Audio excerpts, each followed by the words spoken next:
मनोपुष्पङ्गमाधम्मा मनोदिष्टा मनोमया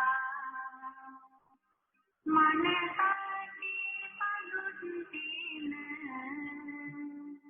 भासति वा करोति वा ततो न दुष्टमन्विति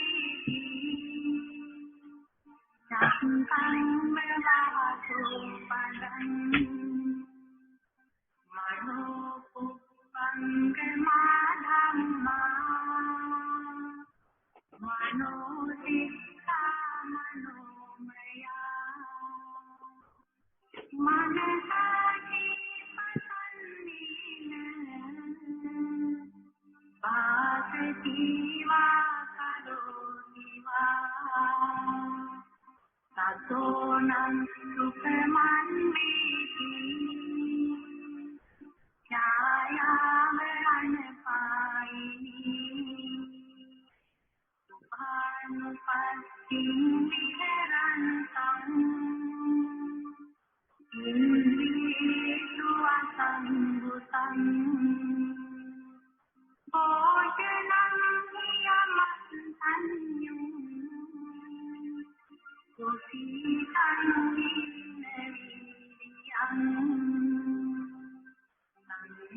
संदीपसहति मारो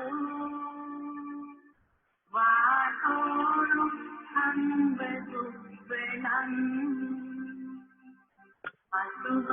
अशुभानुपस्थिं विहरन्तम् इन्द्रियेषु सुसंगतम् भोजनं हितमसंयम्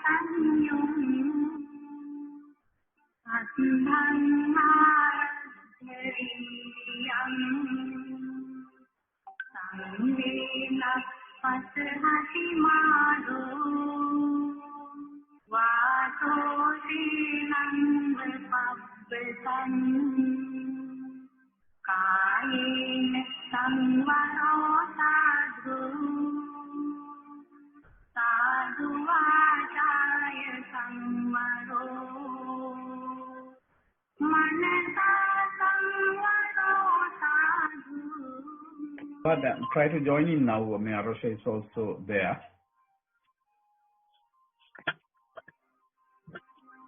Okay. No, you do whatever you want and then join. Yes, okay.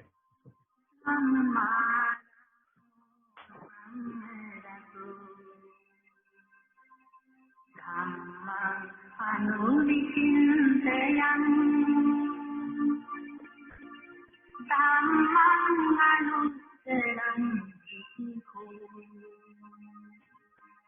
Tadhamman parihayati Apalabho vichedvikho Kalabhan nati manyati Sannidiva patansanti Suddhadivim asanvitam Sapbeso name rupasmim Yasnati mamaitam Asatachana sochati Sarevi koti uchati Nisita vihari yogi Pasanno buddha sasani Adhikati padam santam Sankharup samam sukham Samodya bahulo bhikkhu Pasanno buddha sasani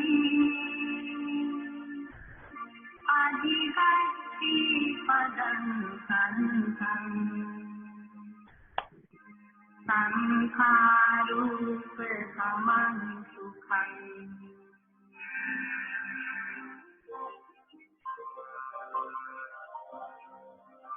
यो हमेदहरोगिषु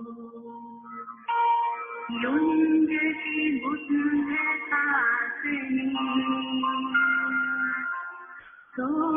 सोमन्लोकं प्रभाते अभामुक्तो चण्डिमान् सन्नतीति सुखं तेति विप्रसन्नचेतसा अरियपरिजिते धम्मे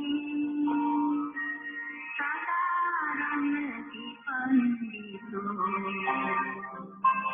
येनो यथा धनो वादीन समीरति एवं निन्दा पतन्तासु न समिञ्जन्ति पण्डिता समाधो अमृतपदम् समाधो मच्चुनो पदम्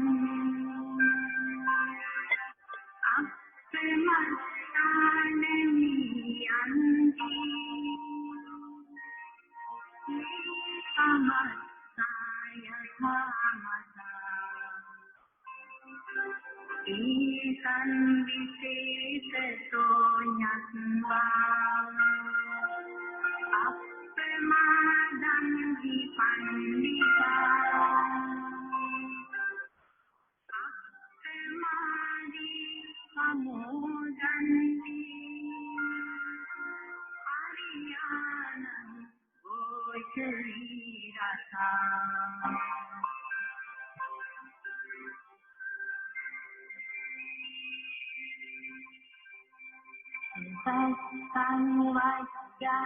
संवच्यन्नन्येतं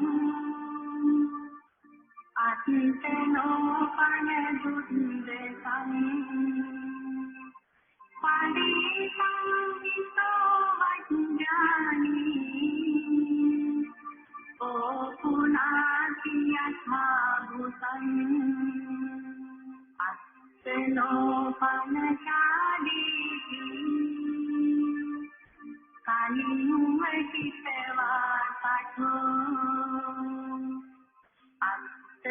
अत्तनावकतं पापम् अतिजनाकं किलिप्सति अतिजना अपतं पापम्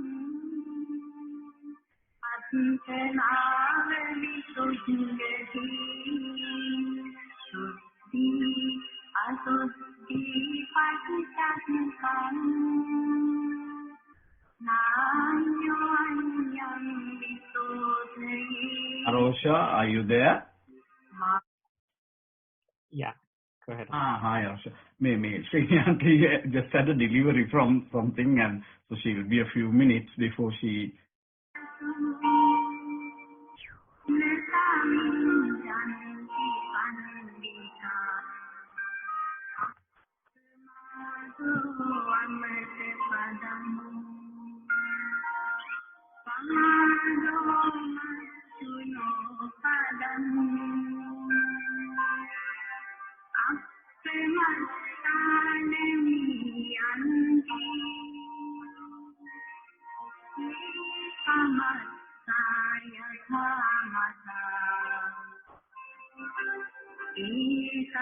विशेषतो ज्ञात्वा अप्रमादं हि पण्डिता अप्रमादी अमोदन्ति हरियाणं गोचरीरसा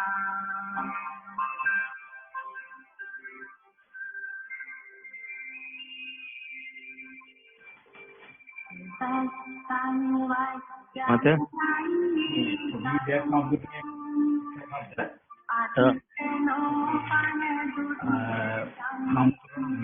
මේ විකල්ලේ ගෞරු කන්දල Bukan Buduraja Mahawir.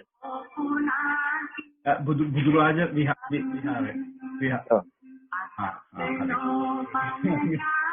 කල්ලේකම් මම දැන් කොලේ ලියාගත්ත හම්බුනේ ඒක මේ මිත්‍ර කල්ලේක ඒක චෙක් කරගන්න කතා අත්තනාවේ පතන් පාපන් අත්නාතං කිලිසති අචිතනා අපතං පාප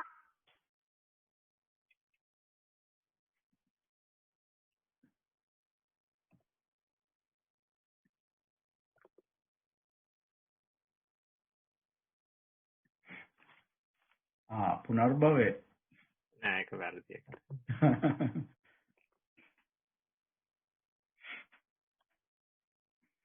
මේ අර මේ ending slides ටික හදා ගන්න ඕනේ කියලා මට හරි we have අපිට general slide එකක් තියෙනවා නේද yeah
Selected verses from the Dhammapada.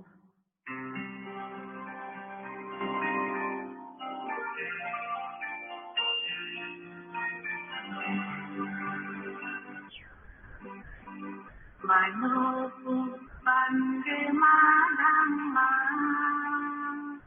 Mano Sitta Manomaya Manasati Paduttina Bhagavīva Karotiva Tatonam Dukkhamanditi Chakkham Vahaso Padam Mano Puppanga Madhamma Mano Sitta Manomaya Manasati Padannina Bhagavīva Karotiva Tatonam Dukkhamanditi Jayāvaranapāyini Subhanupattim viharantam Indriyesu asambhutam Bhojanam niyamatanyum Susitam niriyam Sanghi pathati maro Vasorukham vedubbelam Asubhanupattim viharantam sorry, Arosha. I can't find the raised hand symbol. That's okay, Uncle. I made you a co-host, so you can unmute yourself. Okay, thank you. That's good. I'll mute myself for now.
Madhu अमृत पदम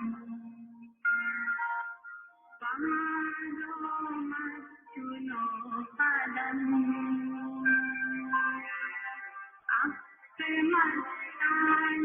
अप्पमत्तानमियन्ति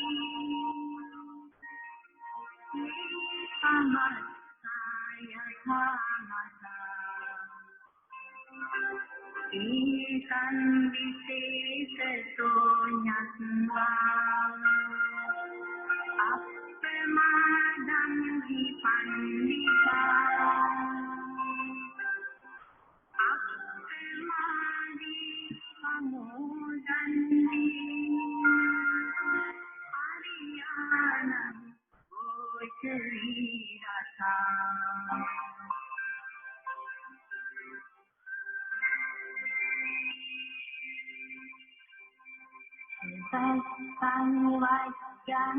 संवाच्यन्नन्येतं अतितनोपनदुन्दतं परिसंहितो वज्ञानी ओ पुनाति यथा भूतम् अस्तनोपनशालीति कालिमुमकितवा पाठो अस्तनावकतं पापम् अतिजनातं किलिष्यति अतिजना अकृतं पापम् अतिजनावविसुञ्जति असुद्धि पठितं नान्योन्यं विशोधये मावमन्येत पापात् न मन्दं नागमिष्यति उदबिन्दुनिपातेन उदकुम्भोऽपि पूरति पूरति बालो पापात् शोकशोकान्ति यातिनम् मावमन्येत पुण्याच्च न मन्दं नागमिष्यति उदबिन्दुनिपातेन उदकुम्भोऽपि पूरति पूरति धीरो पुण्यात् शोकशोकान्ति यातिनम्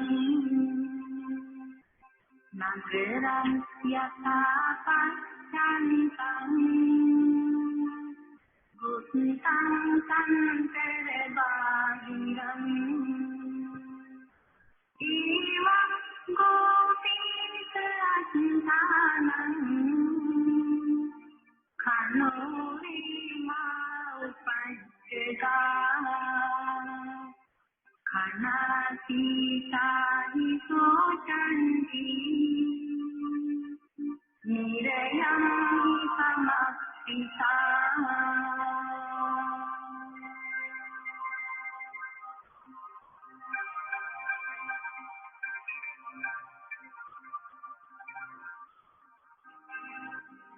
हरिहं विलोमानि निपारितं तथागतम्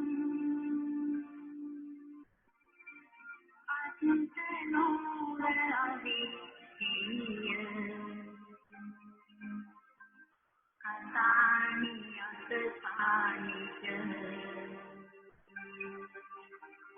यथा रुचिरान्तु वन्दवन्तम् अगन्धकम् एवं तु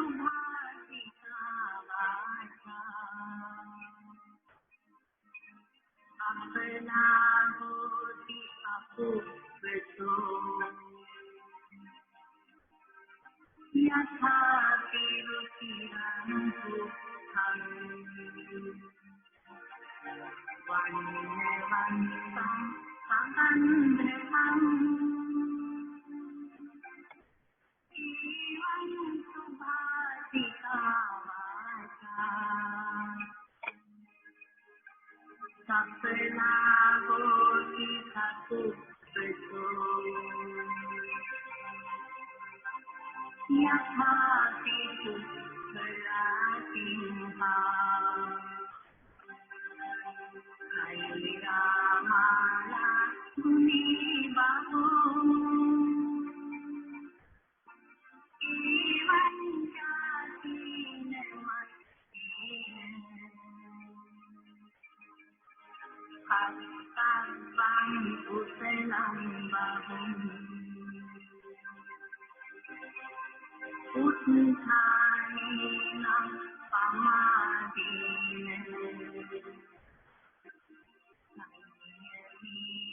दमेन च दीपं कैलासनिधाने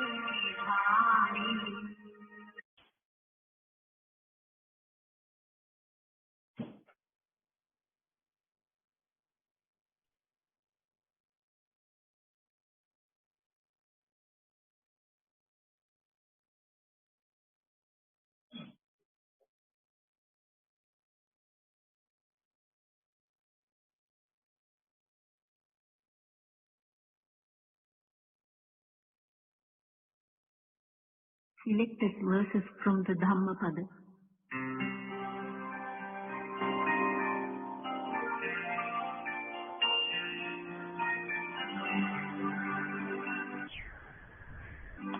Mano Pubbande Madhamma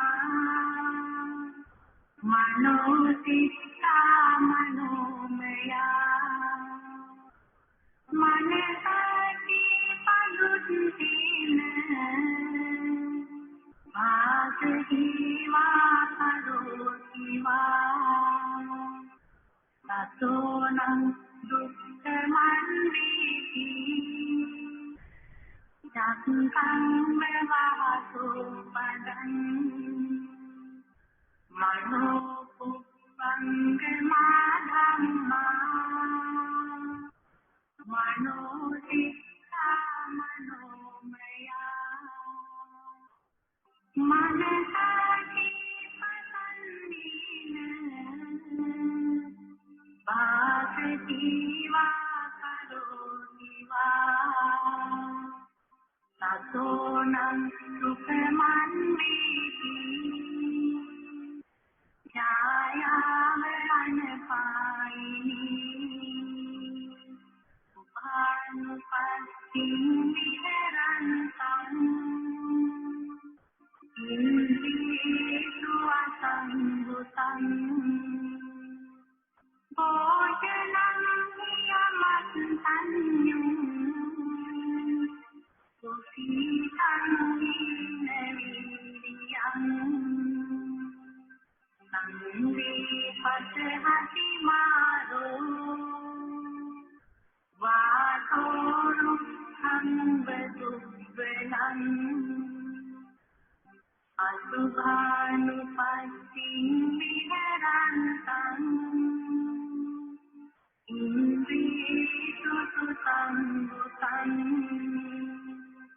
Bhojanam Yamatanyum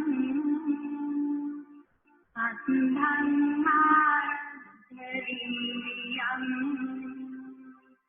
Sangvina Patahati Maro Vato Silam Vipabbetam Kayena Samvaro Sadhu Sadhu Vajaya Samvaro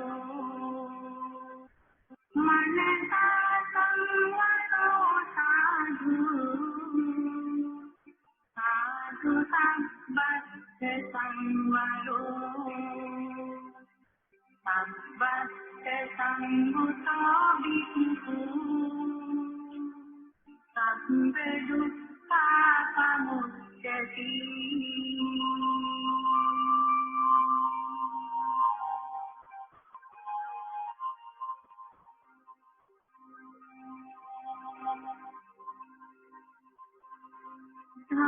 धम्मारामो धम्मरतो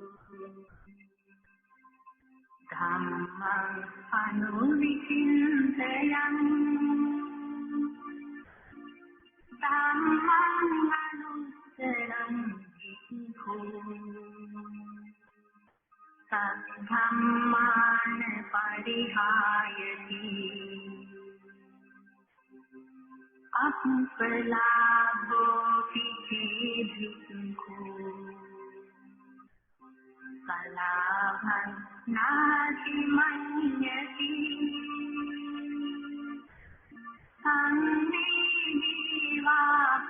संवेदीवापसंसन्ति सुस्थादीन् असन्नितं तप्तो नाम रूपस्मिन् यस्य न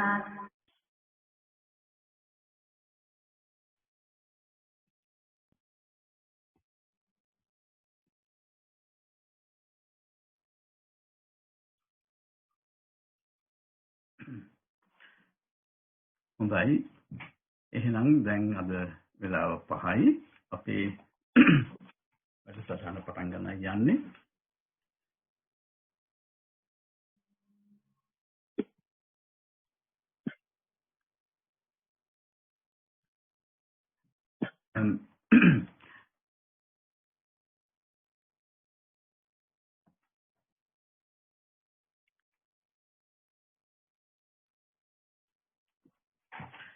හොඳයි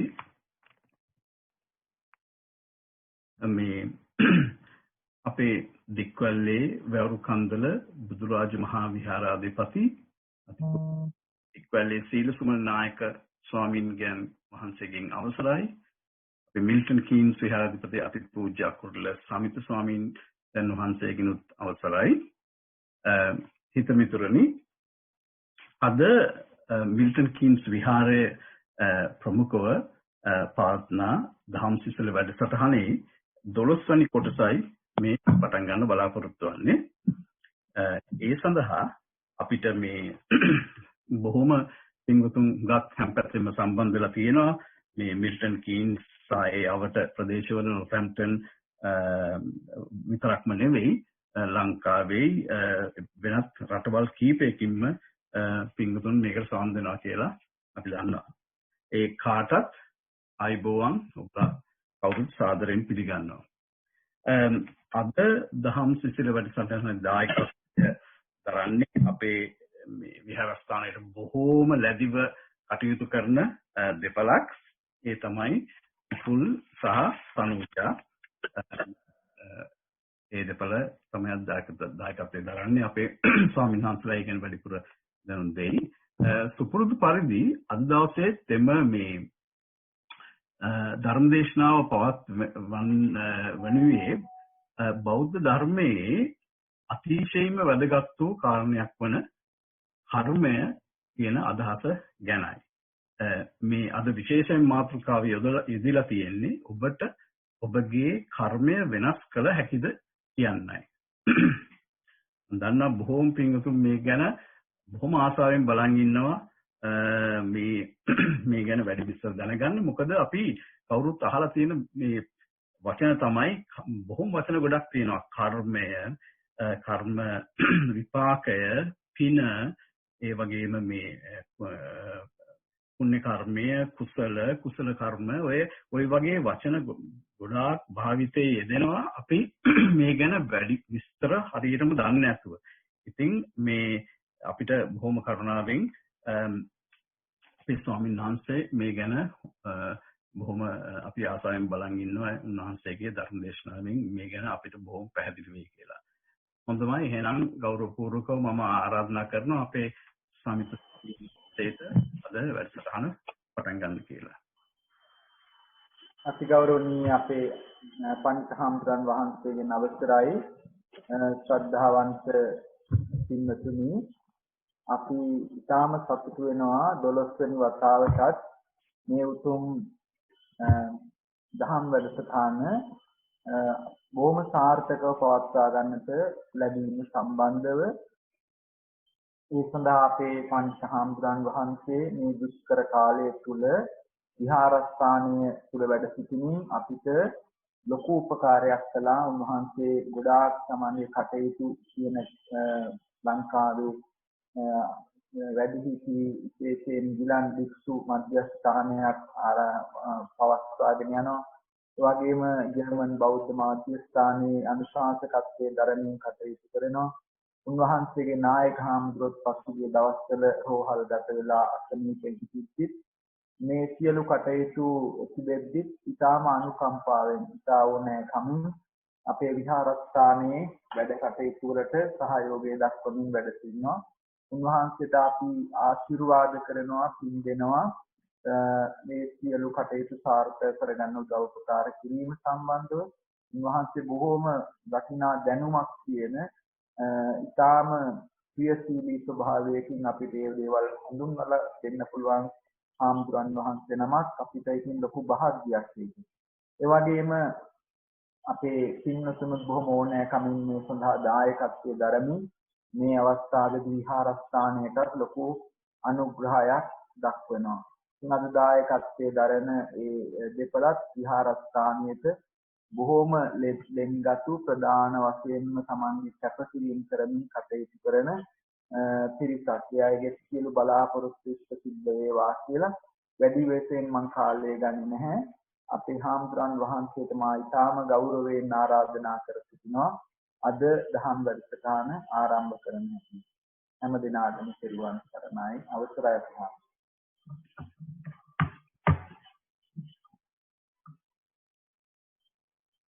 සියලු දෙනාම පන්සිල් සමාදන් වීම සඳහා নমස්කාරය කියන්නේ. නමෝ තස්ස භගවතු වරහතෝ සම්මා සම්බුද්දස්ස නමෝ තස්ස භගවතු වරහතෝ සම්මා සම්බුද්දස්ස භගවතු වරහතෝ සම්මා සම්බුද්දස්ස බුද්ධං සරණං ගච්ඡාමි බුද්ධං සරණං ගච්ඡාමි ධම්මං සරණං ගච්ඡාමි ධම්මං සරණං ගච්ඡාමි සංඝං සරණං ගච්ඡාමි සංඝං සරණං ගච්ඡාමි ဒ ුතියම්පි බුද්ධං සරණං ගච්ඡාමි ဒ ුතියම්පි බුද්ධං සරණං ගච්ඡාමි ဒ ුතියම්පි ධම්මං සරණං ගච්ඡාමි ဒ ුතියම්පි ධම්මං සරණං ගච්ඡාමි ဒ ුතියම්පි සංඝං සරණං ගච්ඡාමි ဒ ුතියම්පි සංඝං සරණං ගච්ඡාමි අතියම්පි බුද්ධං සරණං ගච්ඡාමි යම්පි බුද්ධං සරණං ගච්ඡාමි අතියම්පි ධම්මං සරණං ගච්ඡාමි යම්පි ධම්මං සරණං ගච්ඡාමි සතියම්පි සංඝං සරණං ගච්ඡාමි යම්පි සංඝං සරණං ගච්ඡාමි පාණාති පාතා වේරමණී සික්ඛාපදං සමාදියාමි පාණාතිපාතා වේරමණී සික්ඛාපදං සමාදියාමි අදින්නාදානා වේරමණී සික්ඛාපදං සමාදියාමි දින්නාදානා වේරමණී සික්ඛාපදං සමාදියාමි කාමේසු මිච්ඡාචාරා වේරමණී සික්ඛාපදං සමාදියාමි කාමේසු මිච්ඡාචාරා වේරමණී සික්ඛාපදං සමාදියාමි මුසාවාදා වේරමණී සික්ඛාපදං සමාදියාමි මුසාවාදා වේරමණී සික්ඛාපදං සමාදියාමි සුරාමේරය මජ්ජපමා දත්තානා වේරමණී සික්ඛාපදං සමාදියාමි සුරාමේරය මජ්ජපමා දත්තානා වේරමණී සික්ඛාපදං සමාදියාමි ගෞරවනීය අපුරුල සමිත ස්වාමීන් වහන්සේ පින්තුනි අද ඒ දහම් සිසිල වැඩසටහනේ දායකත්වය ලබන ඒ උපුල් මහත්මයාත් ඒ වගේම තනුජා නෝනා මහත්මියත් බලාපොරොත්තු වන පරිදි ඒ තනුජා මහත්මියගේ පරලෝක ප්‍රාප්තියේ ආදරණීය මව්පියන් ඒ ජීවත් වෙන මව්පියන්ට ආශිර්වාද කිරීමටත් ඒ වගේම උපුල් මහත්මයාගේ ආදරණීය දෙමව්පියන්ට පින් අනුමෝදන් කිරීමත් මේ පින්කමේ ආරම්භයක් කරගෙන තිබෙනවා. ඒ බලාපොරොත්තු වන පරිදි ඒ උපුල් මහත්මයාගේ තනුජා මහත්මයාගේ ජීවත් වන සියලු දෙනාටම ආශිර්වාදාත්මකව පරලෝකයෙන් පරලෝකේ ඥාතීන් පින් අනුමෝදන් කිරීමේ අපේක්ෂාවෙන් මේ පින්කමේ දායකත්වය ලබාගෙන තිබෙන්නේ. ඊට අතිරේකව ඒ අද දිනේ දානීය පිළිගන්නමින් පින් අනුමෝදන් කිරීමට බලාපොරොත්තු වන මීට දින කිහිපයකට පෙර ආතු පරලෝසුපත් වුණේ චන්ද්‍රා නානායක්කාර මහත්මියට පින් අනුමෝදන් කිරීමට ඒ දරු පිරිසත් අද මේ පින්කම් වල දායකත්වය ලබාගෙන තියෙනවා. ඒ නම් සඳහන් කරපු සියලු දෙනාටම මේ පින්කමට අද සහභාගී වෙන අතීත දෙන සියලු දෙනාටම සියලු ආකාරයෙන් සිත සාන්තිය සෞභාග්‍ය උදා කරගෙන පරලෝකයෙන් පරලෝකීය ඥාතීන් සුවපත් යහපත් ජීවිතවලට පත්වෙත්වා කියන අදහසින් මුලින්ම අපි සකස් කළ පූජා වස්තුන් බුද්ධ වන්දනාමය බෝධි වන්දනාමය පින්කම වශයෙන් සිදු කිරීමට අප සමග ගාථා කියමින් වන්දනා කරමු. නමෝ තස්ස භගවතු වරහතෝ සම්මා සම්බුද්දස්ස නමෝ තස්ස භගවතු වරහතෝ සම්මා සම්බුද්දස්ස නමෝ තස්ස භගවතු වරහතෝ සම්මා සම්බුද්දස්ස ඉතිපිසෝ භගවා අරහං සම්මා සම්බුද්ධෝ විද්‍යාචරණ සම්පන්නෝ සුගතෝ ලෝකවිදු අනුත්තරෝ පුරිස ධම්ම සාරති සත්තා දේව මනුස්සානම් බුද්ධෝ භගවාති ස්වාක්ඛාතු භගවතා ධම්මෝ සම්දිත්තිකෝ අකාලිකෝ ඒපස්සිකෝ අනයිකෝ පච්චත්තං වේදිතම්බෝ විඤ්ඤෝ ඉති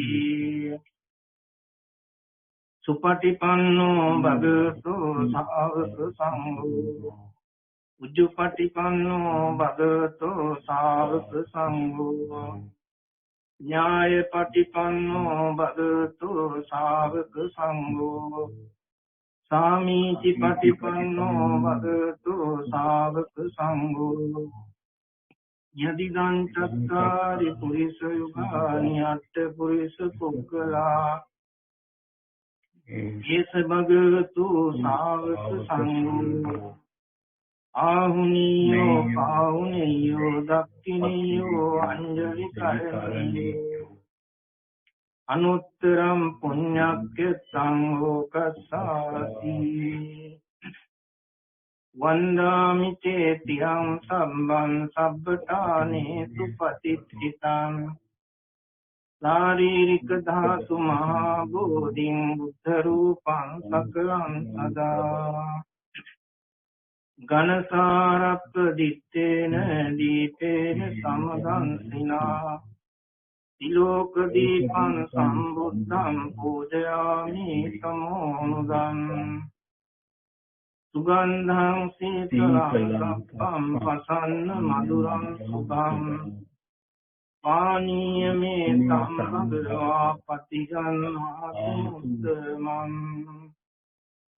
वन्न गंध गुणोपेतं एतं कुसुम संसतिं पूजयामि मुनिन्दस् श्रीपाद सर्वोमे सुगन्धिकाय वदनं अनंत गुणगामिना सुगंधिनां गंधेन पूजयामि तथागतम्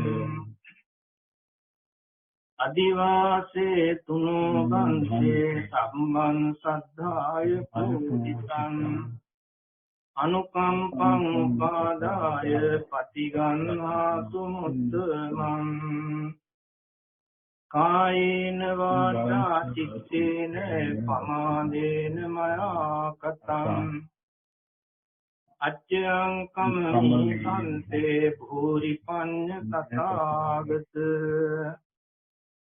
කායේන වාචා චිත්තේන පමාදේන මයා කතං අච්ඡං කම්මි ධම්ම සම්දිට්ඨික අකාලික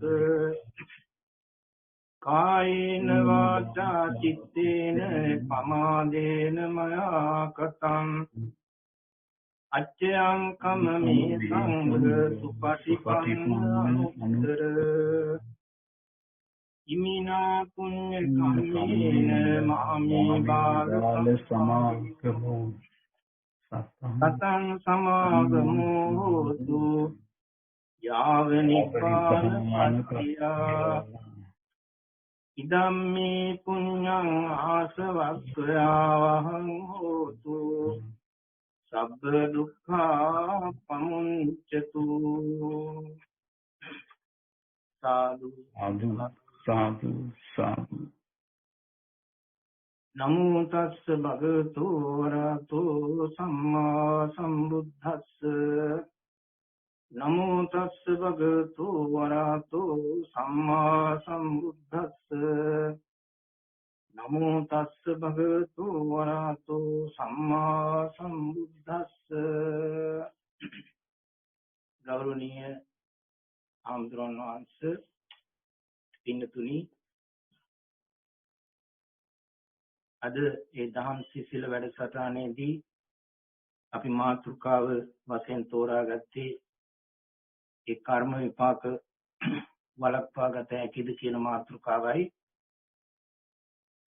ඒ කර්මය කියන එක ඈත අතීතයේ ඉඳලා මතභේදයට විවාදයට ලක් වෙච්ච මාතෘකාවක්. අතීතයේ බොහෝ දෙනා මේ කර්මය පිළිබඳව විවිධ අදහස් දරපු බවට අපට ඒ බෞද්ධ ඉතිහාසය තුලින් පැහැදිලි වෙනවා. ඒ කම්ම කියන වචනේ සාමාන්‍ය අර්ථය තමයි ක්‍රියාව නැත්නම් කිරීම කියන අර්ථය. ඒ පාලි භාෂාවෙන් කම්ම කියලා කිව්වට ඒක අපි භාවිත කරන්නේ සංස්කෘත වචනේ තමයි කර්ම කියලා කියන්නේ. ඉතින් කර්ම කියන වචනය බුදුදහමේ දෙන අර්ථය ඊට වඩා වෙනස්. ඊට කලින් ඒ බුදුදහම පහළ වීමටත් කලින් මේ කර්මය කියන එක පිළිබඳව විවිධ අදහස් මතිමතාන්තර තිබුණා. ඒ දෛව වාදයේ පිළිබඳව නැත්නම් තමන්ගේ වාසනාව ගැන නැත්නම් හදිසියෙම ඇතිවෙන්නක් හැටියට නැත්නම් දෛවයෙන් ඇතිවෙන්නක් හැටියට නෙවෙයි බුදුදහමේ මේ කර්මය කියන එක හඳුන්වලා තියෙන්නේ. එහෙම කල්පනා කළොත් ඒ අදහස් නිසා අපේ ජීවිතයේ මනුෂ්‍ය ජීවිතයේ පුජ්‍යල ජීවිතයේ අක්‍රීය භාවයටපත් වෙනවා. ඒ පුජ්‍යලයාගේ උත්සාහය ධෛර්යය කියන එක නැති කරලා දානවා. අන්නේ විදිහේ මිත්‍යා මත නිසා. ඒ නිසා අපිට මේ අදහස බැහැර කළා. ඒ පුජ්‍යලයාගේ අතීතයේ කුමක් වුවත් අනාගතයේ යහපත් ආකාරයට වෙනස් කරගන්න පුළුවන් කියන එක තමයි අපිට බුදුදහමෙන් උගන්වන්නේ. ඒ සඳහා බුදුදහමේ කියන ආකාරයට මේ පුජ්‍යලයාගේ බවුන් කරුවා නැත්නම් පුජ්‍යලයාගේ විමුක්තිය ළඟා කරගන්න පුළුවන් වන්නේ පුජ්‍යලයාට පමණයි. ඒක වෙනත් කෙනෙකුට වෙනත් බලවේගයකට පවරන්න පුළුවන් කමක් නැහැ. නමුත් බුදුදහමේ තමන්ගේ සත්‍යන්තතාවය කියන එක සත්‍යන්තතාවය කියලා කියන්නේ සමාත හිතාමතා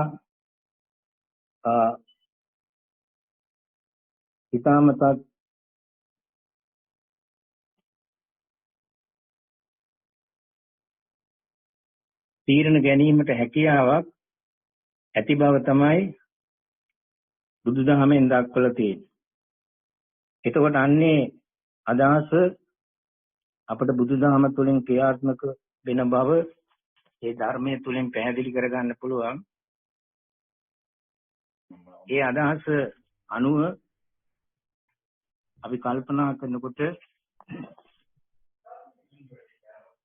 මේ පැරණි මතවාද තුනක් තියෙනවා කර්මය පිළිබඳව. ඉන් එක මතවාදයක් තමයි පුබ්බේකත හේතුවාදය කියලා කියන්නේ. පුබ්බේකත හේතුවාදය කියලා කියන්නේ සියලුම දුක් සැප ඇති වෙන්නේ පෙර කරන ලද කර්මයෙන් කියලා. තමන් ඉස්සර කර්මයක් කළා නම් අන්නේ කර්මය නිසා තමයි දුක ඇති වෙනවා කියලා ඒ පුබ්බේකත හේතුවාදයේ තුලින් උගන්වලා තියෙනවා. නමුත් බුදුදහම මේක බැහැර කරනවා. සියල්ලම පෙර කරන ලද කර්මයෙන් සිදු වෙනවා කියන මතය බැහැර කරලා තියෙනවා. ඒ වගේම තවත් මතයක් තමයි ඉස්තර නිර්මාණවාදය කියන එක. නැත්නම් ඉස්තර නිර්මාණ හේතුවාදය කියලා කියනවා. බුද්ධලයාගේ දුක සැප ලබා දෙන්නේ යම් ශ්‍රේෂ්ඨ දෙවි කෙනෙක් කියලා. ඒ ලෝකයේ දෙවියෙක් මැවුවා. ඒ දෙවියාගේ කැමැත්ත තරම් හරියට තමයි බුද්ධලයාට සැප දුක ලැබෙන්නේ කියන එක තමයි ඒ වාදයේ තුලින් උගන්වලා තියෙන්නේ. ඒතර බුද්ධලයාගේ හැකියාව ශක්තිය වෙනත් කෙනෙකුට පවරලා තියෙනවා ඒ අදහස තුලින්. නමුත් ඒ අදහස බුදුදහමේ ප්‍රතික්ෂේප කළා තියෙනවා. ඒ වගේම තවත් මතයක් තමයි සියලුම දුක සැප ඇති වෙන්නේ කිසිදු හේතුවක් නැතුව කියන එක. ඒකට කියන්නේ අනියතවාදය කියලා. ඒ අනියතවාදය තුලින් කියන්නේ සියල්ලම ඉබේ හට ගන්නවා කියන එක. අහඹු ලෙස ඉබේ හට ගන්නවා කියන අදහස තමයි ඒ අහේතු අපච්චේවාදය තුලින් උගන්වලා තියෙන්නේ. ඒතකොට මේ පැරණි වාද අපිට කොටස් දෙකකට ගන්න පුළුවන්. එකක් තමයි කිරියවාද, අනිත් එක අකිරියවාද කියලා කියන්නේ. ඒ කිරියවාද කියලා කියන්නේ කර්මයේ පිළිගන්නා පිරිස. අකිරියවාදය කියන්නේ කර්මයේ පිළි නොගන්නා පිරිස. ඒගොල්ලන්ට කියන්නේ භෞතිකවාදීන් කියලා. කර්මයේ කිසිසේත්ම පිළිගත්තේ නැති පිරිසක් ඉන්නෝ හිටියා. අන්නේ අය තමයි අකිරියවාදීන් නැත්නම් භෞතිකවාදීන් හැටියට සැලකලා තියෙන්නේ.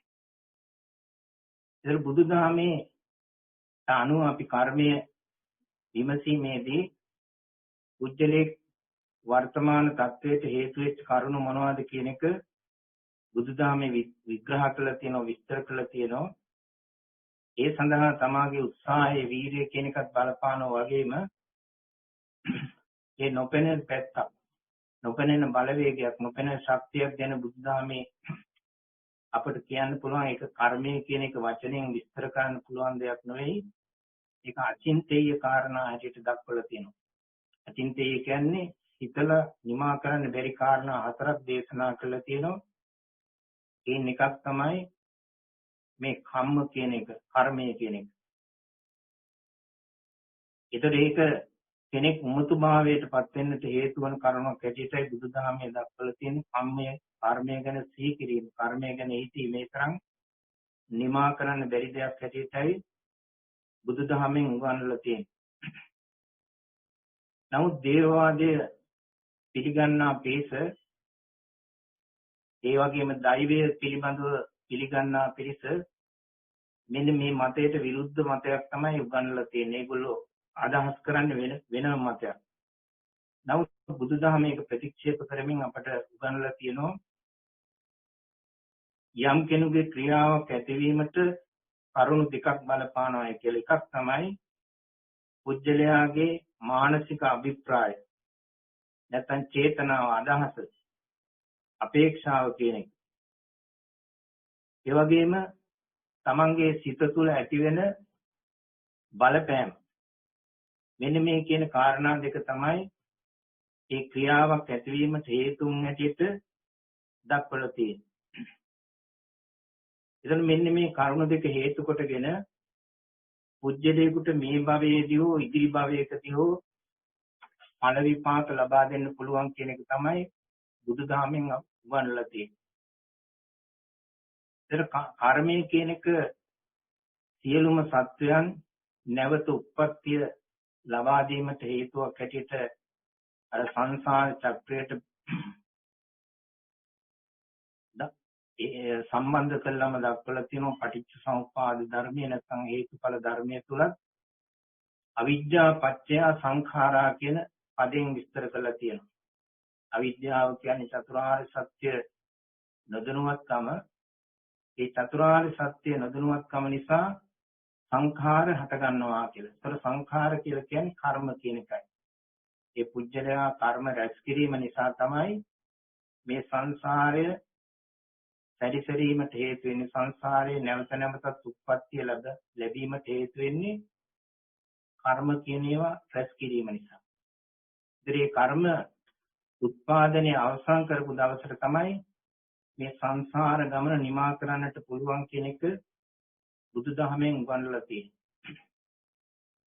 බුදුදහමට අනුව කර්මය කියලා කියන්නේ සචේතනික ක්‍රියා. සචේතනික ක්‍රියා කියන්නේ හිතාමතා කරන දේවල් වලට කියන්නේ සචේතනික ක්‍රියා කියලා. ඒතර මේ ක්‍රියාවන් දොරටු තුනකින් සිදු වෙන්න පුළුවන්. අපේ දොරටු තුනක් තියෙනවා. ප්‍රධාන දොරටු හිත කය වචනය කියලා. අන්නේ හිත කය වචනය කියන දොරටු තුනෙන් සිදුවන ක්‍රියාවන් තමයි හිතාමතා කරන ක්‍රියාවන් තමයි කර්ම හැටියට බුදුදහමේ දක්වලා තියෙන්නේ. ඒතකොට මේ චේතනාවන් අපේ හිතේ ඇති වෙන සිතුවිලි යහපත් වෙන්නත් පුළුවන් අයහපත් වෙන්න පුළුවන්. ඒතර යහපත් සිතුවිලි අපේ අනුව අපි කරන ක්‍රියාවන් වලට යහපත් ප්‍රතිඵල අපට ලැබෙනවා. ඒ වගේම අයහපත් සිතුවිලි අනුව අපි කරන ක්‍රියාවන් අනුව අපිට අයහපත් ප්‍රතිඵල ලැබෙන. ඒක තමයි කුසල් අකුසල් කියලා කියන්නේ. ඒතර ඒ කුසල කර්ම කියලා කියන්නේ අන්නර යහපත් හොඳ ක්‍රියාවන් සිදු කිරීමේ හැකියාව. ඒකට නැත්නම් කෞශල්‍ය කියලා කියනවා. ඒ කෞශල්‍ය කියන වචනයෙන් තමයි කුසල කියන වචනේ හැදිලා තියෙන්නේ. කෞශල්‍ය කුසල කියලා කියන්නේ හැකියාව. ඒතර යහපත් හොඳ ක්‍රියාවන් සිදු කිරීමේ හැකියාව තමයි කෞශල්‍ය කුසලත්වය කියන්නේ. ඒතර යහපත් ක්‍රියා කියලා කියන්නේ කුසල මූල තුනක් තියෙනවා. අලෝභ, අදෝස, අමෝහ කියලා. මූල කියන්නේ මුල්. ප්‍රධාන අවස්ථා තුනක් තියෙනවා කුසල මූල කියලා. අන්නේ කුසල මූල වලින් කරන ක්‍රියාවන් තමයි කුසල ක්‍රියා කියලා කියන්නේ. ඒතර ඒ වගේ හොඳ පැත්තටත් කරුණු 10ක් තියෙනවා නරක පැත්තටත් 10ක් තියෙනවා. අපි ඒවට බුදුදහමේ දක්වලා තියෙන දස කුසල ධර්ම කියලා. නරක පැත්තට කියනවා දස අකුසල ධර්ම කියලා. ඒතර දස කුසල ධර්ම කියලා කියන්නේ සතුම් මැරීමෙන් වැළකීම කියන එක, නැත්නම් ප්‍රාණඝාතයෙන් වැළකීම කියන එක. ඒ වගේම අදත්තා දාණයෙන් වැළකීම. අදත්තා දාණය කියන්නේ සොරකම් කිරීමෙන් වැළකීම. ඒ වගේම කාම මිත්‍යාචාරයෙන් වැළකීම, කාමයේ වරදවා හැසිරීමෙන් වැළකීම කියන එක. ඒ වගේම මුසාවාදය කියන්නේ බොරු කීමෙන් වැළකීම. ඒ වගේම පිසුනා වාචා කියන්නේ කේලාම් කීමෙන් වැළකීම. පරුසා වාචා කියන්නේ පරුස වචන, රළු වචන කීමෙන් වැළකීම. ඒ වගේම සම්පප්පලාපා කියන්නේ හිස් වචන, වැඩකට නැති වචන කතා කිරීමෙන් වැළකීම. ඒ වගේම ව්‍යාපාදේ. ව්‍යාපාදේ කියලා කියන්නේ කෙනෙක් නැති වේවා, විනාශ වේවා කියන හැඟීම. ඒ අදහස. අන්නේ ව්‍යාපාදයෙන් වැළකීම. ඒ වගේම මිත්‍යා දෘෂ්ටිය. මිත්‍යා දෘෂ්ටිය කියලා කියන්නේ නරක අදහස් හැඟීම්. මේ මිත්‍යා දෘෂ්ටි නොඑක ආකාරයෙන් විස්තර කරලා තියෙනවා. බුද්ධ ධම්ම සංඝ කියන තුනුරුවන් කෙරෙහි විශ්වාසයක් නැත්නම් එයා මිත්‍යා දෘෂ්ටිකෙක්. ඒ වගේ දස මිත්‍යා දෘෂ්ටිකයක් ගැන අපේ බුදුදහමේ දක්වලා තියෙනවා. ඒ 10ම ගැන විශ්වාසයක් නැති කෙනා නියත මිත්‍යා දෘෂ්ටිකෙක් ඇටියට විස්තර කරලා තියෙනවා, දක්වලා තියෙනවා. ඒතකොට මේ මිත්‍යා දෘෂ්ටියෙන් වැළකීම තමයි දස කුසලයට අයිති වෙන්නේ. ඒතර මේවයි නරක පැත්ත තමයි අකුසල පැත්ත කියලා කියන්නේ. ඒතකොට කුසල කර්ම ගණයට වැටෙනවා මෙන්න මේ කියන දස කුසල් වගේම ත්‍රිවිධ පුණ්‍ය ක්‍රියා තියෙනවා. දාන සීල භාවනා කියන ඒවා තමයි ත්‍රිවිධ පුණ්‍ය ක්‍රියා කියලා කියන්නේ. ඒවත් කුසල් ගණයටයි වැටෙන්නේ. ඒ වගේම දස පාරමිතා ධර්ම. දානං සීලං චනික්කම්මං පඤ්ඤා විරියේන පංචමං කාන්ති සච්ච මදිෂ්ඨාන මෙත්තු පික්ඛා ඉමේ දස කියලා පාරමිතා 10ක් තියෙනවා. ඊළඟට සම 40 කර්මස්ථාන කියලා තියෙනවා. ඒ සමත භාවනා වැඩිීමේදී පුජ්‍යලේ දියුණු කළ යුතු කර්මස්ථාන නැත්නම් අරමුණු 40ක් තියෙනවා. අන්නේ අරමුණු 40ට තමයි සම 40 කර්මස්ථාන කියලා කියන්නේ. ඒවත් කුසල් ගණයට කුසල ක්‍රියා ගණයට වැටෙන්නේ. ඒ වගේම මේකේ විරුද්ධ පැත්තට අපි කියනවා අකුසල කර්ම කියලා. අයහපත් ක්‍රියාවන් ලෝභ දෝෂ මෝහ වලින් යුක්තව කරන ක්‍රියාවන් තමයි අකුසල ක්‍රියාවන් කියලා කියන්නේ. ඉතින් අකුසල ක්‍රියා කියලා කියන්නේ පස්පව් දස අකුසල ආදී. ඒ පස්පව් කියන ඒවා කවුරුත් දන්නවා. ප්‍රාණඝාත, අදත්තාදාන, කාමීච්ඡාචාර කියන මෙන්න මේවා තමයි පස්පව් කියන්නේ. දස අකුසල් කියලා කියන්නේ අර මුලින් කියාපු දස කුසල් වල විරුද්ධ පැත්ත. ප්‍රාණඝාතය කියන සතුන් මැරීම, සොරකම් කිරීම, කාමයේ වර්ධවා ඇසිරීම, බොරු කීම, කේලාම් කීම කියන මෙන්න මේ කියලා 10 තමයි දස අකුසල් කියලා කියන්නේ. ඊළඟට අධාර්මික වෙළඳාම්. අධාර්මික වෙළඳාම් 5ක් තියෙනවා. නොකල යුතු වෙළඳාම් 5ක් අපට බුදුදහමේ දක්වලා තියෙනවා. සතුන් වෙළඳාම්, ඒ වගේම ආයුධ වෙළඳාම්, වසවිස වෙළඳාම්, මත්පැන් වෙළඳාම් ආදී වශයෙන් 5ක් දක්වලා තියෙනවා නොකල යුතු වෙළඳාම් හැටියට. ඒවා තමන්ගේ ජීවිකාවට එකතු නොකල යුතු හැටි පව්කම් හැටියටයි දක්වලා තියෙන්නේ. ඒතර අන්න ඒවා තමයි අකුසල ක්‍රියා කියලා කියන්නේ. ඒතර අපි දන්නවා කුසල ක්‍රියා කියන ඒවාත් අකුසල ක්‍රියා කියන ඒවාත් දැන් මේ පැහැදිලි කළේ. අන්න ඒවෙන් ඒ කුසල් ක්‍රියා අපි කළොත් කුසල ක්‍රියා යහපත් ක්‍රියාවන් කළොත් යහපත් ප්‍රතිඵලයක් අපිට ලැබෙනවා. ඒක මේ ජීවිත කාලයේ වෙන්නත් පුළුවන්. ඊළඟ ආත්ම භාවයකදී වෙන්නත් පුළුවන්. මේ කුසල ක්‍රියාවට ප්‍රතිඵලයක් ලැබෙනවා. ආනිසංසයක් ලැබෙනවා. ඊළඟ අකුසල ක්‍රියාවක් කළොත් ඒ අකුසල ක්‍රියාවට විපාකයක් නැත්නම් ආදීනයක් ලැබෙනවා. ආනිසංස කියන එකේ විරුද්ධ වචනේ තමයි ආදීනවය කියලා කියන්නේ. ආනිසංස කියන්නේ හොඳ පැත්ත, ආදීනව කියන්නේ නරක පැත්ත. ඒතර මෙන්න මේ විදිහට කුසල් අකුසල් අපි හඳුනාගෙන කටයුතු කරනකොට තමයි අපිට ඒ පිළිබඳ බියක් ඇති කරගන්න පුළුවන් වන්නේ. ඒ බියක් ඇති වෙලා කුඩා හෝ අකුසලයකින් පාපයකින් වැළකෙන්නට අපට හැකියාව ලැබෙන්නේ ඒ පිළිබඳ අවබෝධයක් තිබුණොත් පමණයි. ඒතර මෙන්න මේ කියන අකුසල කර්ම වලට විපාක දෙන අවස්ථාවන් කාලය අනුව අවස්ථා 4ක් අපිට බුදුදහමේ උගන්වලා තියෙන කර්ම සිද්ධාන්තය යටතේ එයින් පළවෙනි කාරණය තමයි දික්ඛ ධම්ම වේදනීය කර්මය කියන එක. මේක තමයි බොහෝ දෙනා කතා කරන කර්මයේ සංකල්පයේ යටතේ කතා කරන මාතෘකාව. දික්ඛ ධම්ම වේදනීය කර්මය කියලා කියන්නේ මෙලෝ වශයෙන් විපාක දෙන කර්මය. අපිට මේ භවයේදීම ඵල දෙන කර්මයට තමයි දික්ඛ ධම්ම වේදනීය කර්මය කියලා කියන්නේ.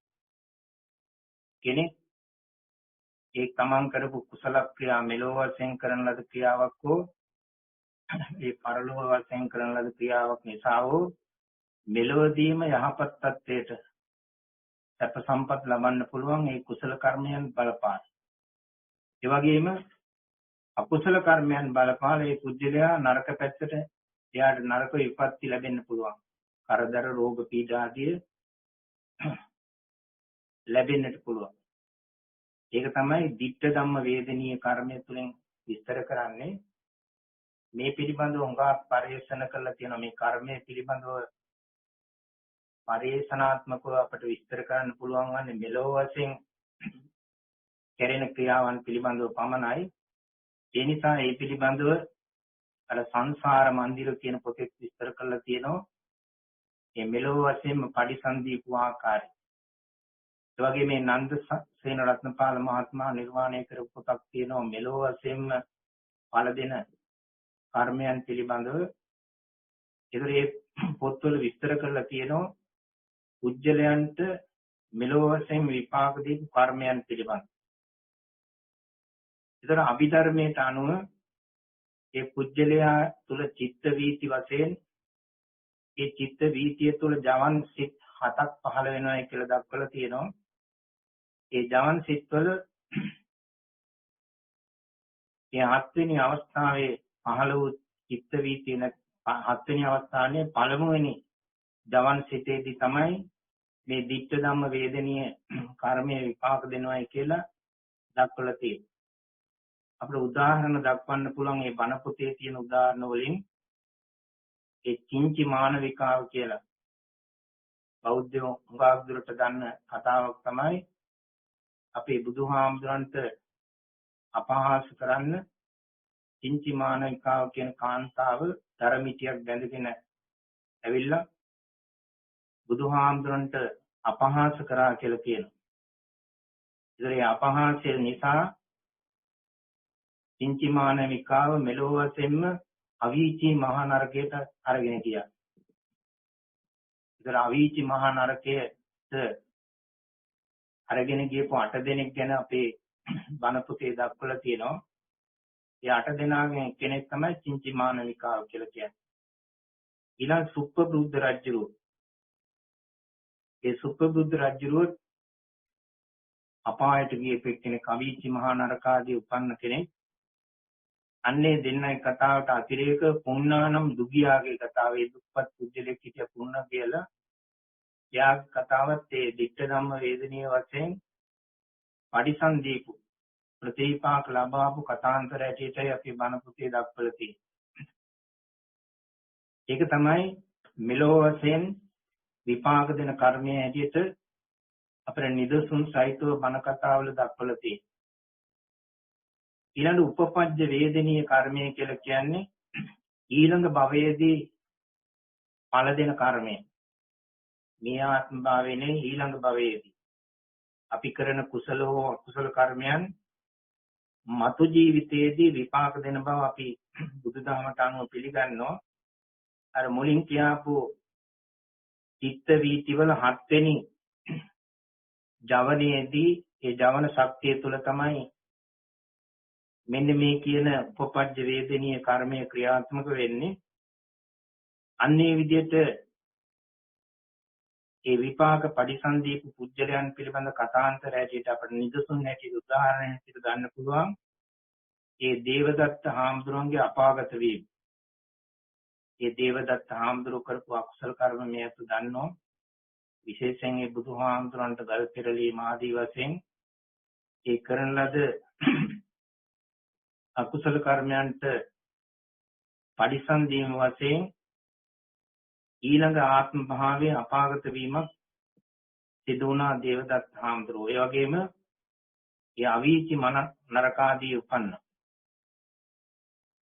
ඒ වගේම සරියුත් හාමුදුරුවන්ට පහර දුන්න නන්ද කියන යක්ෂයාගේ අපාගත වීමත් ඒ නන්ද කියන යක්ෂයා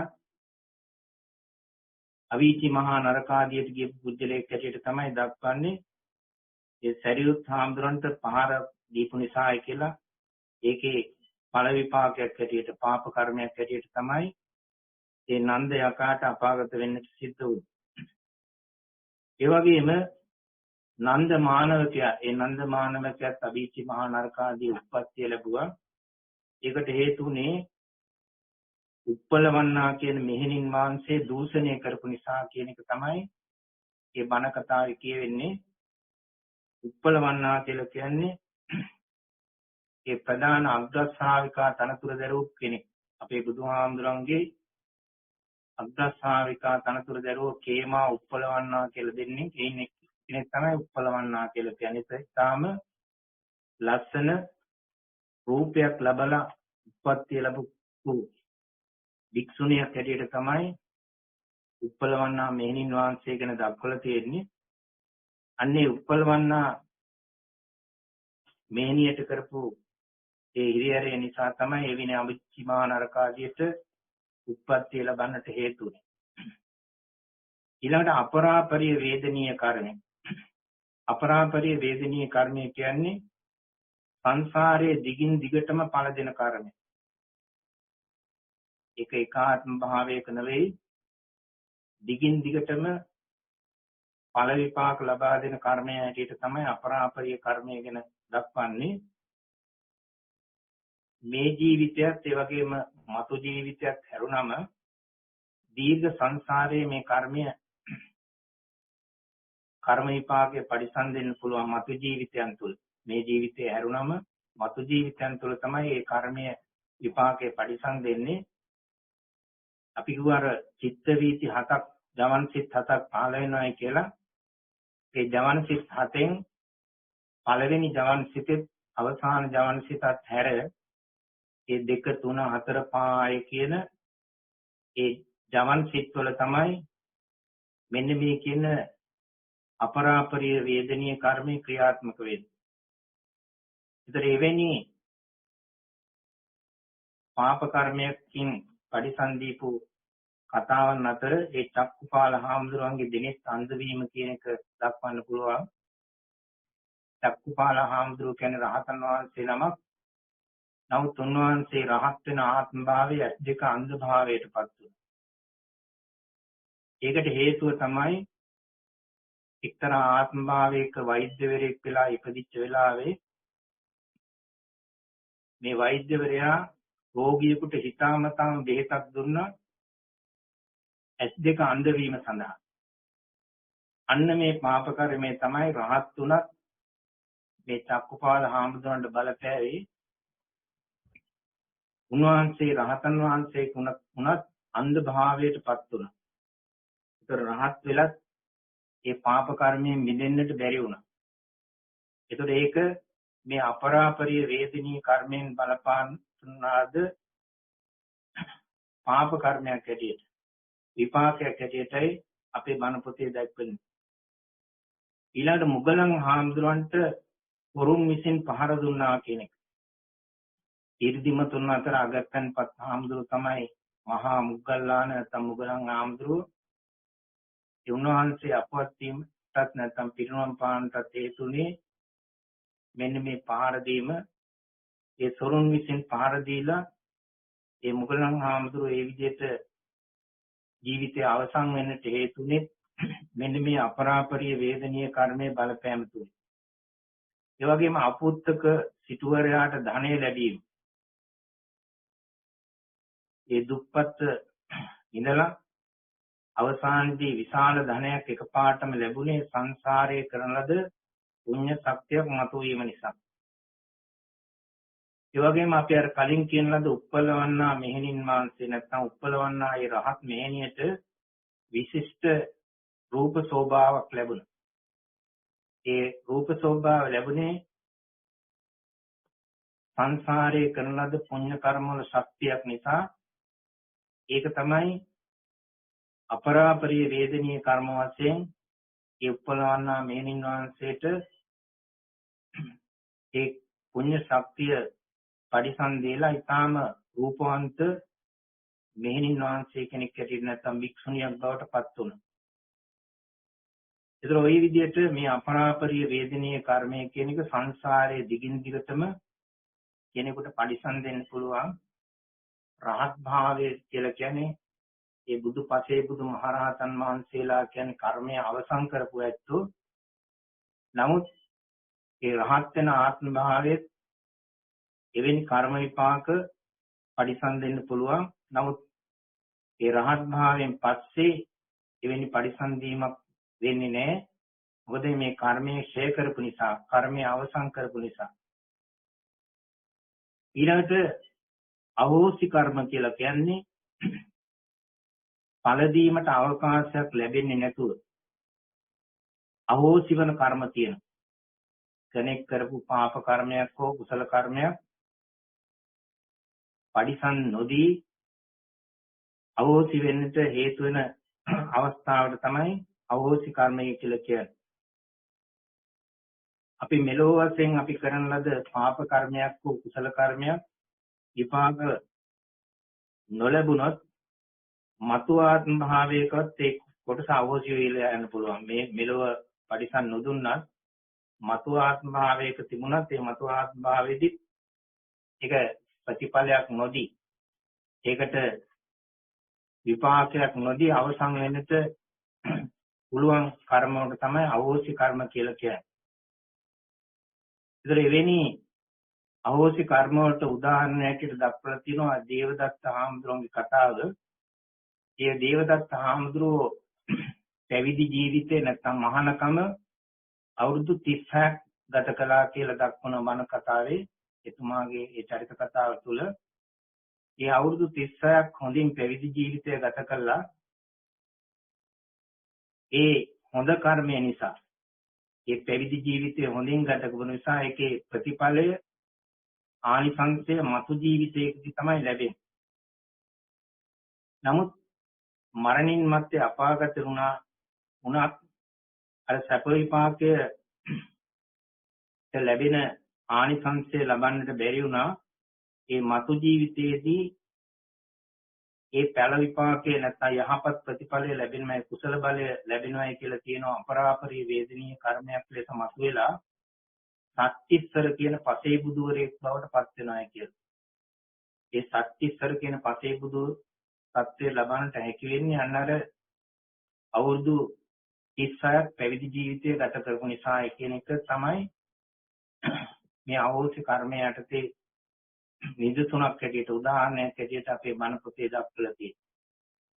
ඒතර ওই විදිහට බුදු පසේ බුදු මහරහත් කියන ඒ තුන්තරා බෝධියෙන්පත් වෙච්ච උත්තමයන්ට මේ සියලු කර්ම ඉන්නහා ජීවිතයේදී බලපාන්නේ නැතුව වගේම ඒ රහත් භාවයටපත් උනත් ඒ සමහර රහතන් වහන්සේලාට ඒ විදිහට ඒ සංසාරේ කරන ලද අකුසල කර්ම විපාක දුන්නු බව ඒ රහතන් වහන්සේලාගේ කතා වලින් අපිට පේනවා.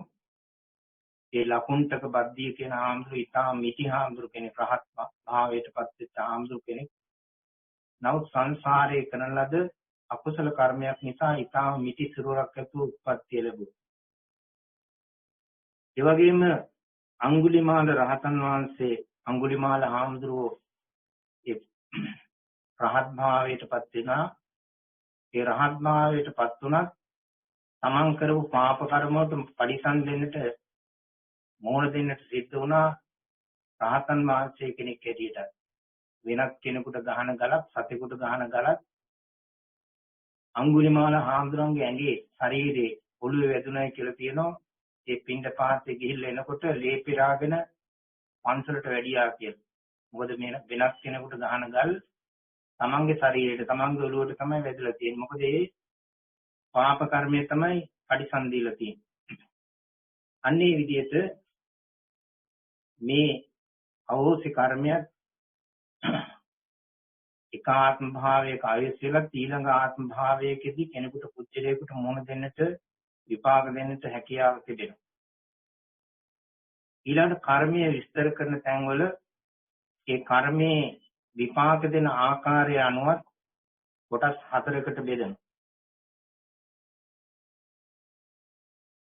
ඒන් එකක් තමයි ජනක කර්මය කියලා කියන්නේ. ජනක කියන්නේ කෙනෙකුගේ උප්පත්තිය ලබා දෙන කර්මය. ප්‍රතිසන්දිය කියලා කියන්නේ උප්පත්තිය. කෙනෙක් සංසාරයේ පින්දහම් කළා කුසල ක්‍රියා කළා ඒ කුසල ක්‍රියා බලය තුළින් පුජ්‍යලේ ඊටාම උසස් ජීවිතයක් ලබන්න පුළුවන් මේ ජනක කර්මය තුළින්. නමුත් ඒ ජනක කර්මය තිබුණට උප්පත්තිය ලැබුවට ඒක පවත්වා ගැනීමට කර්ම ශක්තියක් අවශ්‍ය වෙනවා. ඒකට කියන්නේ උපස්තම්භක කර්මය කියලා. ඒ උපත අනුව ලැබිය යුතු දුක සැප ලැබීමට අනුබලයක් ලබා දෙන උපස්තම්භක කර්මය තුළින්. ඒ ජනක කර්මය කොයිතරම් බලවත් වුණත් වැඩක් නැහැ. ඒක පවත්වා ගැනීමට ශක්තියක් තියෙන්න ඕන. අන්නේ ශක්තියට තමයි උපස්තම්භක ශක්ති කර්මය තුලින් ලබා දෙන්නේ. ඒතර ඒක තමයි උපස්තම්භක කර්මය කියලා කියන්නේ. ඒ වගේම උපත ලැබුණාට පස්සේ කෙනෙකුට නොඑක් විදිහේ හිරිහැර පීඩා වලට මුහුණ පාන සිද්ධ වෙන්න පුළුවන්. ඒ වගේම සැප දුක් වලටත් මුහුණ පාන සිද්ධ වෙන්න පුළුවන්. ඒතර එවැනි කර්මයකට කියන උපපීඩක කර්මය කියලා. හැම දිනාටම ජීවිතය තුළ සැප සම්පත් ලැබෙන්නේ නැහැ, දුක් ලැබෙන්නේ නැහැ. ඒවා කලින් කලට වෙනස් වෙ විදිහටයි බලපාන. අපි ඒ කේන්දරයේ කියන අපල තියනවා කියලා කියන්නේ ඒ අපල නමින් විග්‍රහ කරන්නේ කෙනෙක්ගේ සංසාරයේ කරන ලද අකුසල කර්ම, පාප කර්ම කලින් කල පුජ්‍යලයාට බලපාන.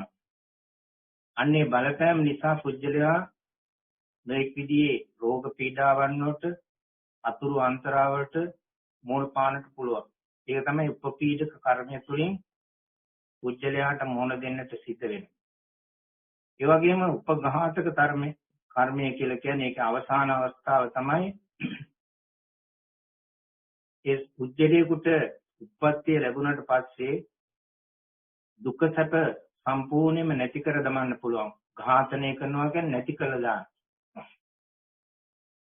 ඒ දුක් කියන ඒවා සම්පූර්ණ නැති කරන්න පුළුවන්, නැත්නම් සැප කියන ඒවා සම්පූර්ණයෙන්ම නැති කරන්න පුළුවන්. ඒක තමයි උපඝාතක කර්මය කියලා කියන්නේ.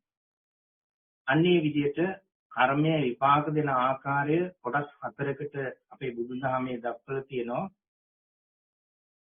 ඊළඟට ප්‍රතිසන්දිසිත නැත්නම් ප්‍රතිසන්දිසිත කියන්නේ උප්පත්තියේදී ඇතිවෙන හිතට කියන්නේ ප්‍රතිසන්දිහිත කියලා. අපි චුතිසිත කියන්නේ මරණාසන්න මොහොතේ ඇතිවෙන සිත. ඊළඟ භවයේ ඇතිවෙන සිතට තමයි ප්‍රතිසන්දිසිත කියලා කියන්නේ. ඒ ප්‍රතිසන්දිසිත ඇති කිරීමට බලපාන කර්ම 4ක් තියෙනවා. එයින් එකක් තමයි ගරුක කර්ම කියලා කියන්නේ. ඒ ඊළඟ භවයේ සිදු කරන කුසල හෝ අකුසල පාප කර්ම ඒව තමයි ගරුක කර්ම හැටියට කියන්නේ. ඊළඟ ආසන්න කර්මය කියලා කියන්නේ මරණාසන්න මොහොතේ ඉදිරිපත් වෙන කුසලයේ හෝ අකුසලයේ.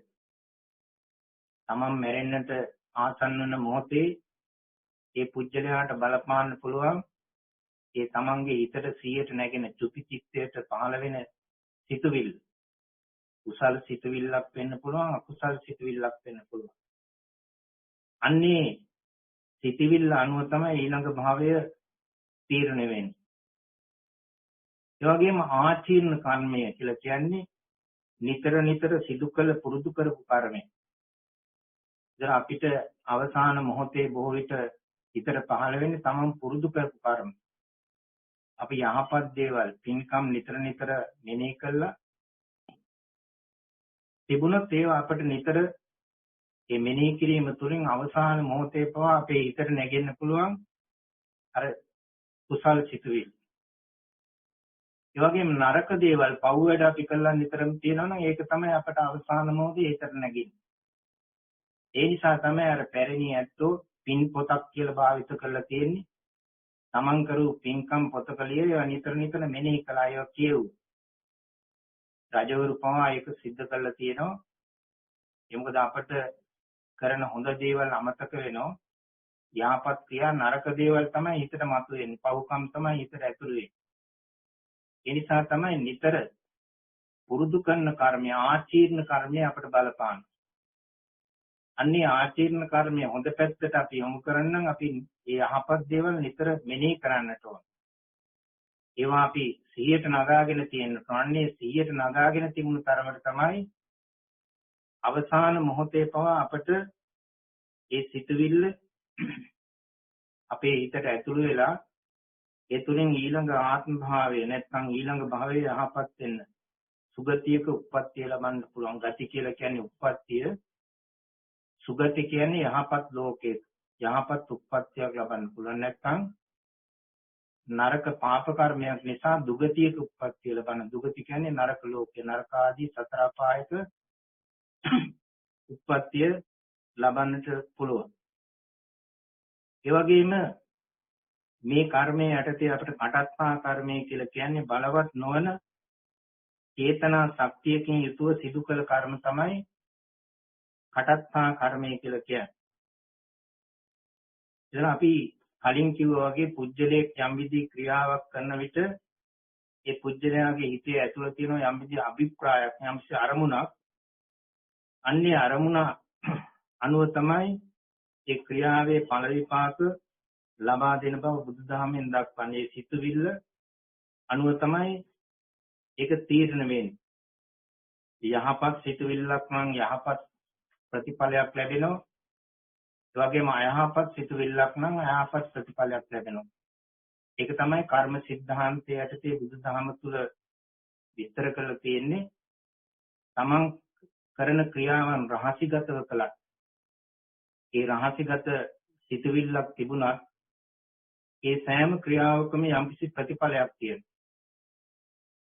ඒ රහසිගතව අපි කෙනෙකුට නොදැනෙන්න යම්කිසි සිතුවිල්ලක් හිතුවත් කෙනෙකුට වෛර කළා. අපි කෙනෙක් යහපත් ක්‍රියාවක් කරනවායි කියලා මතු පිටට පේන්න පුළුවන්. නමුත් හිතේ තියෙන්නේ නරක සිතුවිල්ලක්. කෙනෙකුට වෛර කිරීමක්, ක්‍රෝධ කිරීමක්, ඊර්ෂ්‍යාවක් නම් අන්නේ සිතුවිල්ල මත ඒ පුජ්‍යලයාට නරක ප්‍රතිඵලයක්ම ලැබේ. අර මතු පිටින් කරන ක්‍රියාවට වඩා හිතේ ඇතිවෙන සිතුවිල්ල මතයි එයාට ප්‍රතිඵලය ලැබෙන්නේ. ඒක තමයි බුදුදහමෙන් උගන්වන්නේ. ඒ නිසා අපිට Tamanට සිදුවෙන දේ ගැන වෙනත් කෙනෙකුට චෝදනා කරන්න පුළුවන් කමක් නැහැ. ඒ Taman කරන ක්‍රියාවේ ප්‍රතිඵලය Taman භුක්ති විඳින්නට ඕන. ඒතකොට බුදුදහමේ මේ කර්මය නැවතීමට නම් මේ කර්මය හට ගැනීම නවත්වන්නට ඕන. ඒ தത്വයට කියන අවසාන මොහොතේ ඇතිවෙන සිතුවිල්ලට කියනවා අපේ බුදුදහමේ කිරිය සිත කියලා. ක්‍රියාසිත. ඒතර අපි මේ සමාජය කියලා කියන්නේ මේ ලෝකය කියලා කියන්නේ ක්‍රියා ප්‍රතික්‍රියා සහිත ලෝකයක අපි ජීවත් වෙන්නේ. ඒ ක්‍රියාවකට හැම ක්‍රියාවකම ප්‍රතික්‍රියාවක් තියෙනවා. දණ්ඩාත්මකයි කියලා කියන දණ්ඩාත්මක කියන්නේ දෙපැත්තක් තියෙනවා. හොඳ නරක, සැප දුක ආදී වශයෙන් දණ්ඩාත්මකව දෙපැත්තක් ඇතුළේ මේ ලෝකේ ක්‍රියාත්මක කරන්නේ. ඒක තමයි බුදුදහමේ කියන්නේ. එක පැත්තක් නෙවෙයි දෙපැත්තක්ම තියෙනවා.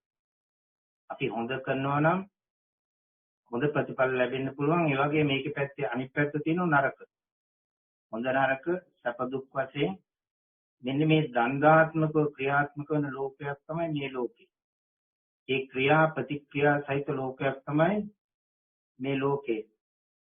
ඒතර මේ නැවත ඉපදීම කියන එක අපි කලින් සාකච්ඡා කරපු පුනර්භවය කියන එකට කර්මය කියන එක අනිවාර්යයෙන්ම බැඳී පවතිනවා. ඒ නැවත උප්පත්තියකට හේතු වෙන්නේ කර්මය කියන එක. ඒතර පුජ්‍යලයාට හොඳ උප්පත්තියක් ලබා දීමට නැත්නම් නරක උප්පත්තියක් ලබා දීමට මේ කර්මය කියන එක ඍජුවම බලපානවා. නමුත් ඒක අපිට සාමාන්‍ය පුජ්‍යලයකට ඒක විස්තර කරන්න අමාරුයි. සර්වඥතා ඥානයේ තියෙන බුදු කෙනෙකුට පමණයි ඒක කෙලින්ම ප්‍රකාශ කරන්න පුළුවන් වන්නේ. ඒ රහතන් වහන්සේ කෙනෙකුට පවා ඒක තත්වාකාරයෙන් ස්ථිර වශයෙන් ප්‍රකාශ කරන්න පුළුවන් කමක් නැහැ. ඒ බුද්ධ ඥානයට පමණ ඒක පේන්නේ මේ කර්මයේ කියන સિદ્ધාන්තේ ක්‍රියාත්මක වෙන ආකාරය. ඒසා අපි සත්‍යයේ ප්‍රතිසන්දිය නැත්නම් චුති උප්පත්ති දෙක බුදු කෙනෙකුට ප්‍රකාශ කරන්න පුළුවන්. උන්වහන්සේලාට විශේෂ ඥානයක් තියෙනවා චතුූපපාත ඥානය කියන එක. චතුූපපාත ඥානය කියන්නේ ඉපදීම සහ මරණය කියන දෙක පිළිබඳව බුදු කෙනෙකුට ස්ථිර වශයෙන් ප්‍රකාශ කරන්න පුළුවන්. කෙනෙක් මරණයට පත් වුණාට පස්සේ ওই ලෝකයක උප්පත්තිය ලැබුවද කියන එක. ඒක සාමාන්‍ය කෙනෙකුට කියන්න පුළුවන් කමක් නැහැ. ඒ සාමාන්‍ය කෙනෙක් කිව්වත් ඒක කියන්නේ අනුමාන වශයෙන්. ස්ථිර වශයෙන් කියන්න බෑ. අනුමාන වශයෙන් මේ පුජ්‍යලෝ ප්‍රකාශ කරන්නේ. ඒ නිසා අපිට මේ බුදුදහමේ මේ දක්වන කර්ම સિદ્ધාන්තය කියන එක අචින්තේය සූත්‍රය තුල විස්තර කරලා තියෙන්නේ. ඒක අචින්තේය කාරණයක් හැටියට. අචින්තේය කියන්නේ සිතා නිම කරන්න බැරි. ඒ හිතුවොත් කෙනෙකු උමතු වෙන උන්මාදයට පත් වෙන කාරණයක් හැටියට තමයි මේ කම්ම විශේෂ කියන එක දක්වලා තියෙන්නේ. ඒ වගේ කර්ම හතරක් තියෙනවා. එකක් තමයි බුද්ධ විශේෂ කියන්නේ. ඒ බුද්ධ විශේෂ කියන්නේ බුදු කෙනෙක් පිළිබඳව උන්වහන්සේලාට තියෙන ඥානයන්